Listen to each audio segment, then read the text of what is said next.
G'day there friends, what are you doing? This is Dan from Songwriting with Dan and welcome back to the Blues Den. Today what I'm going to talk to you about is using the iPad as a ready-made studio, and just basically what I've done is I've used the free version of Garageband. Garageband is free, and look, this is an awesome way to get up and going and using GarageBand as a sketchboard or a songwriting tool or a fully fledged all-in-one studio.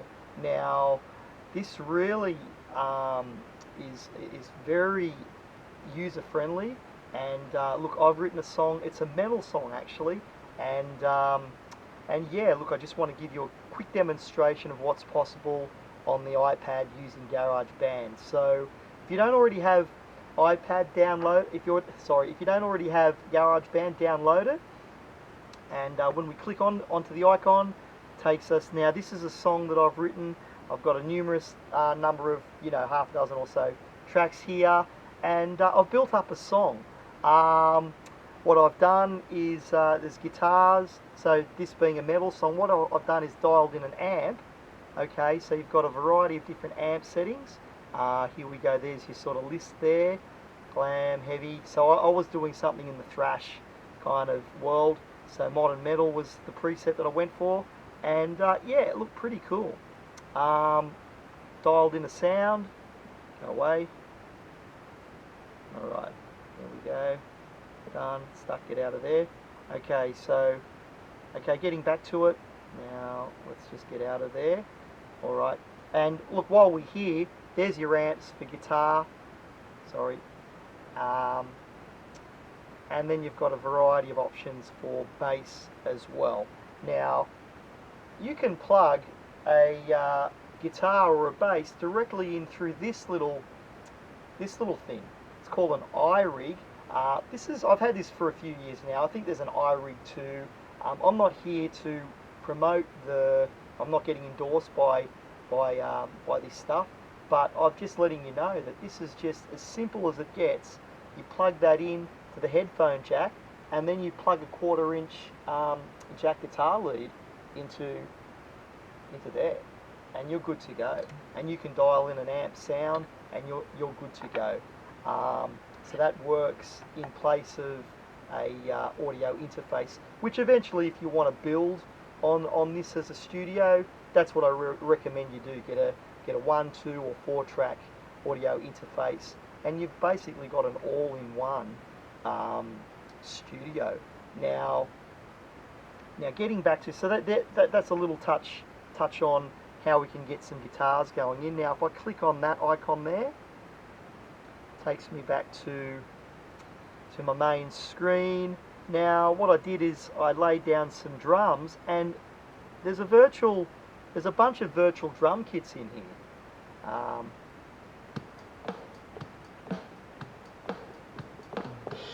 So turn that up a little bit for you. Alrighty. So that's what I did to lay the drums down.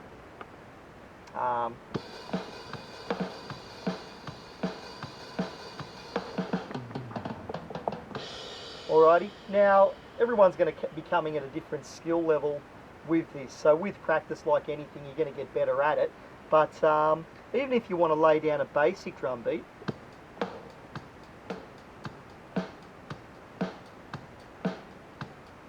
you can do that, and then on another track, okay, play the fills. That kind of thing. So, one of those things you can learn as you go. And let's get back to our main screen. What else have I got here? I've got lead guitars down on here. So, basically, here's a track that I've built up on the iPad, and okay, so I've somehow gotten out of a I wanted to go back to a distorted sound. So where's that modern metal sound? And that gives me the sound that I originally had, which was a lot heavier than that. So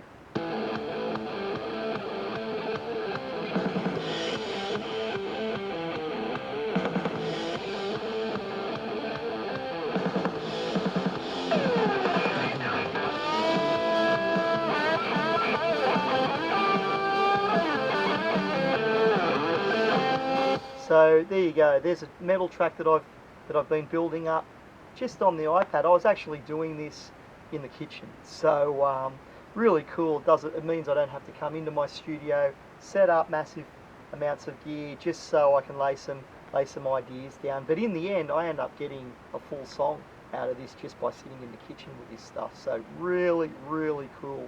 Now there's a vocal. So look, if you want to add a track, that's where I add the track. That little plus button down here, okay, you can see that.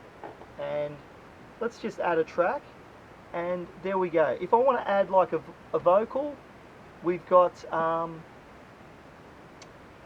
that, and you've got your level here, your channel level here, alrighty, and your gain level, alrighty, and there's a button here for monitoring on and off, so you can hear what's you know, what you're recording. And let's hop back out of that. Alrighty, so I don't want to really add more tracks, I just want to demonstrate to you. Alright, so when I double click, when I hold down, you know, I double click on a track, I can delete that track. So say I wanted to add, so there's some virtual instruments here. There's strings, there's virtual bass, there's virtual guitar, but I played those in live being a guitar player. And look, world instruments, drummer, okay? And this is a cool feature on the app, alrighty? Now I could do a whole video on this guy for you, but there's basically a ready-made drummer, and you've got some different, you know, different presets, okay? This guy's called Kyle. I think on the iOS version you've only got Kyle to play with, but on the full Garageband version you have a variety of drummers who play a variety of different styles. But look, this guy will get you going. You've got complex, loud, simple, soft, so you move that around. You can adjust whether you want the toms or hats. Look, there's a variety of parameters that you can play with, and you can, I think there's swing. We can go into swing beats or straight beats, no swing, or swing. We want to get at the swing. You know, the different you know, swing beats that you can have, different feels. Righty, 8th note, 16th note feels. So let's have a listen to Kyle for a second. Oh, sorry, that's basically my track. I'd have to mute all those. Look, I'll solo Kyle, and you're going to get.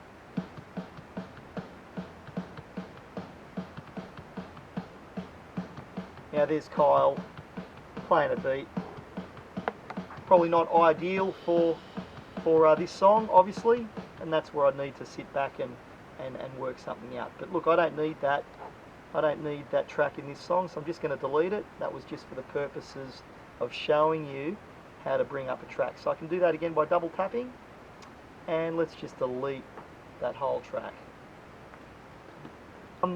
We can mix on the on this app, on this Garageband app. So if I wanted to mix guitars, I go into there, and I've got track volume, alrighty,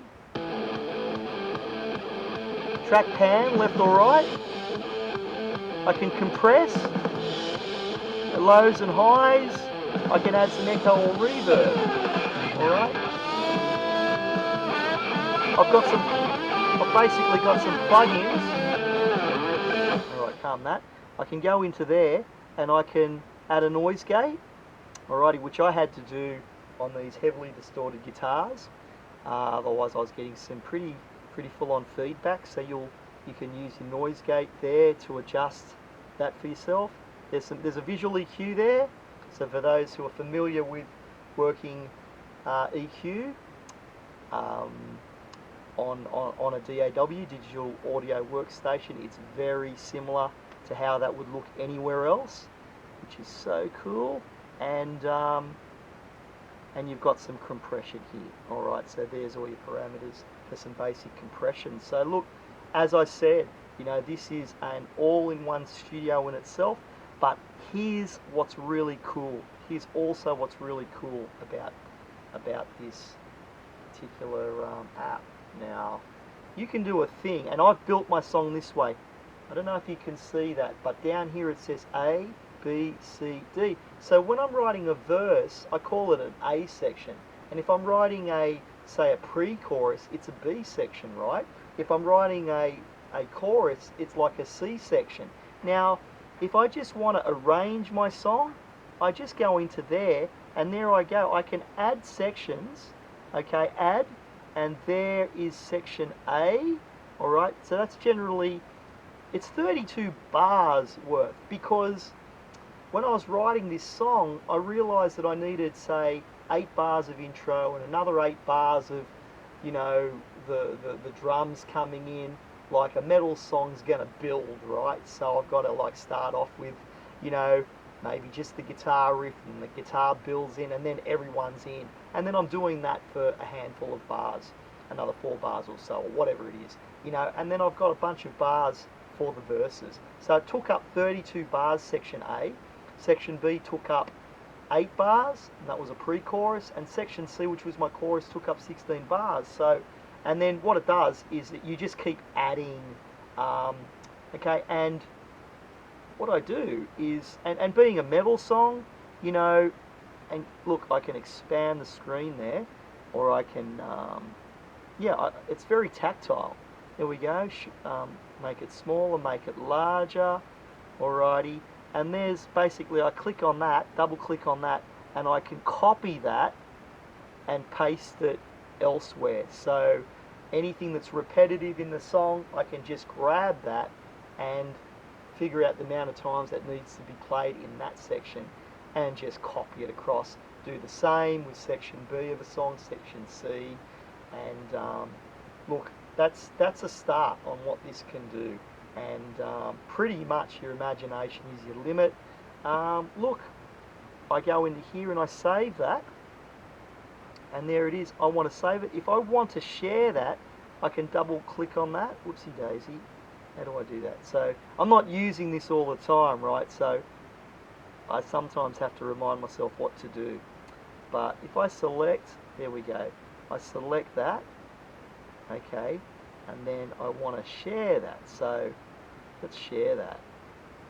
Alright, there we go. Hold down with the finger and share. Now I can either share this to an email, into a song, or I can share this as a project, as a multi-track project. What I did was I just actually airdropped it onto my Mac, and then I did some more mixing on my Mac. But I had some more usability, and I also did the vocals in my studio because I do have a microphone that's compatible with the iPad, and I can show you that in a minute. But what I did for the vocals was I came into the studio and laid it down once I exported the multi-tracks out of this project on the iPad and onto my Mac. I just airdropped it onto the Mac, and Garageband on my Mac recognized it straight away and brought it up, and I could continue working on the track there. So guys, I hope that was helpful. The main objective of this video was to let you know, with a little bit of practice and a little bit of perseverance, you could go from absolutely nothing to a full song within a couple of hours, okay, or an arvo, or a day, or whatever it is, you know. But you could work up a whole track and getting it sounding like a full band performance, all right, just with this gear that you're looking at, and some instruments to go hand in hand. Again, the Irig, man, that's about 20 bucks or whatever it is I paid for 5 years ago, and it's still working. Like, I dusted it off, literally. It hadn't been used for goodness knows how long, mate, and you're off and running. So if you want to get into studio work, if you want to take your songwriting to that next level and do some arranging and produce some demos or some fully fledged hot sounding tracks, mate, don't look past an iPad and GarageBand to get you on your feet. So I hope that was helpful, guys. If you like that video, drop some comments, and as always, please subscribe. Hope to see you next time round. Cheers guys, wonderful.